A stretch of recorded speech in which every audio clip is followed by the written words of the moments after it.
நான் தொகுதி தொடர்பாக முழுமையாக பேசினதோ பதில் கொடுக்கறத அதிகமா வீடியோ கொடுக்கறாங்களே தவிர நாங்க பேசின வீடியோ கொடுக்க மாட்டேங்க.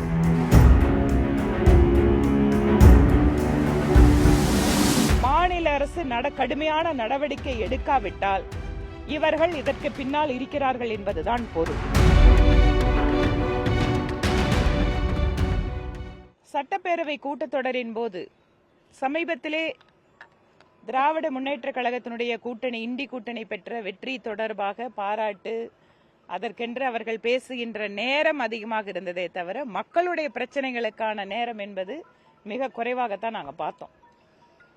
அதிலையும் குறிப்பாக எங்களை மாதிரி எதிர்க்கட்சிகளை சார்ந்தவர்கள் பேசுகின்ற பொழுது அதிகமான குறுக்கீடுகள். அதுக்கப்புறம் என்ன ஒரு மிகப்பெரிய ஒரு வேதனையான விஷயம் அப்படின்னா, நான் தொகுதி தொடர்பாக முழுமையாக பேசினதோ அல்லது தமிழக அரசு எந்தெந்த துறைகளில் மெட்ரோவுக்கோ மற்றதுக்கோ நாங்க எடுத்து வச்ச வாதம் என்பது அப்கோர்ஸ் பத்திரிகையாளர்கள் அங்க நேரடியாக கேட்டுக்க முடியுமே தவிர அதற்கான வீடியோவை கூட சட்டப்பேரவை அலுவலகம் கொடுக்க மாட்டேங்குது. இது தொடர்பாக நேரடியாக பேரவை தலைவரிடம் நான் கோரிக்கை வைக்கிறேன், நாங்க பேசின வீடியோவை முழுசா கொடுங்கன்னு. ஆனா ஒட்டி வெட்டின்னா அந்த எடிட்டிங் அவ்வளவு பிரமாதமா பண்றாங்க. நாங்க பேசுறதுல பதில் கொடுக்கறத அதிகமா வீடியோ கொடுக்கறாங்களே தவிர நாங்க பேசின வீடியோ கொடுக்க மாட்டாங்க. என்ன இன்னும் ரொம்ப ஒரு சோகம்னா, தொகுதி மக்களுக்கு நாங்க பேசுற விஷயத்த எடுத்துக்கொண்டு தொகுதி மக்களுக்கு கொடுக்கற கூட வீடியோ இருக்கிறது இல்ல. அதனால உங்களுக்கு எல்லாம் திருப்பி நாங்க என்ன பேசணும்னு சொல்ல வேண்டியதா இருக்கு. இந்த மாதிரி முழுக்க ஒரு ஜனநாயக தன்மையோடு இயங்காத ஒரு சட்டப்பேரவையா எங்களுக்கு இருக்கு.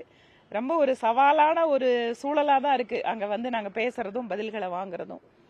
இன்று காலையில கோத்தகிரி சாலையில இந்தியா ஒழிக, அதுக்கப்புறம் நீட்டு தேர்வுக்கு ஆதரவாக இருக்கக்கூடிய இந்த மத்தியத்திலிருந்து நாங்க வெளியேறணும் அப்படிங்கிற மாதிரி பிரிவினையை தூண்டக்கூடிய, அதுலயும் பாத்தீங்கன்னா பக்காவா அதை ஒரு பிரிண்டிங் பிளாக்க ரெடி பண்ணி அதை இன்னைக்கு சாலைகள்ல அதை பார்த்தோம். நம்ம நிறைய ஊடகங்கள் இன்னைக்கு அதை பகிர்ந்துட்டு இருக்காங்க. தமிழக அரசு இந்த மாதிரி சக்திகளின் பின்னால் இருக்கிறது அப்படிங்கிற சந்தேகம் இந்த மாதிரி ஆர்கனைஸ்டா பண்ணக்கூடிய விஷயமா இதை நாங்க பார்க்கிறோம். ஏனென்றால் நீட் தேர்வுக்கு எதிராக மக்களை எப்படியாவது போராட தூண்ட வேண்டும், இதன் வாயிலாக ஏதாவது ஒரு நிலவரத்தை, புதிதாக ஒரு கலவர நிலவரத்தை கொண்டு வரணும்னு மாநில அரசு விரும்புவதாக இதை நாங்கள் பார்க்கிறோம். ஏனென்றால் இந்த மாதிரி சக்திகளை மாநில அரசு கடுமையான நடவடிக்கை எடுக்காவிட்டால் இவர்கள் இதற்கு பின்னால் இருக்கிறார்கள் என்பதுதான் பொருள்.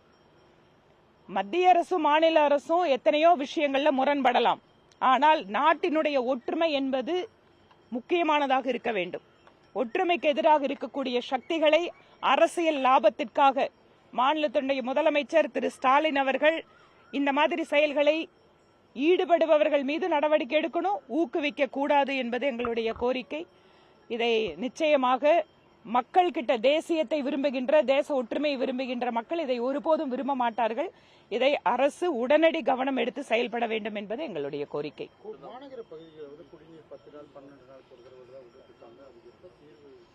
நான் இது சம்பந்தமா 2 முறை பேசும்போது பில்லூர் 3வது கட்ட குடிநீர் இணைப்பு பணிகள் உடனடியா முடிஞ்சிரும், நாங்க கொடுக்கறோம் அப்படின்னு தான் அமைச்சர் பதில் கொடுக்கிறாரு. நிறைய நேரம் அமைச்சர்கள் பதில் கொடுக்கறாங்களே தவிர வேலை கீழே நடக்க மாட்டேங்குது.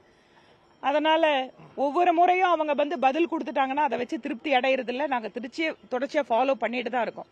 அதனாலதான் நீங்க கோடை காலத்துல கூட பாத்தீங்கன்னு சொன்னா அந்த வாட்டர் ஏடிஎம் மூலமா ஓரளவுக்கு குடும்பங்களோட குடிநீர் பிரச்சனையை தீர்க்க முடிஞ்சது. சோ எங்களால என்ன தரப்பு பண்ண முடியுதோ பண்றோம். திரும்ப அரசுக்கு நாங்க கோரிக்கை வைக்கிறோம்.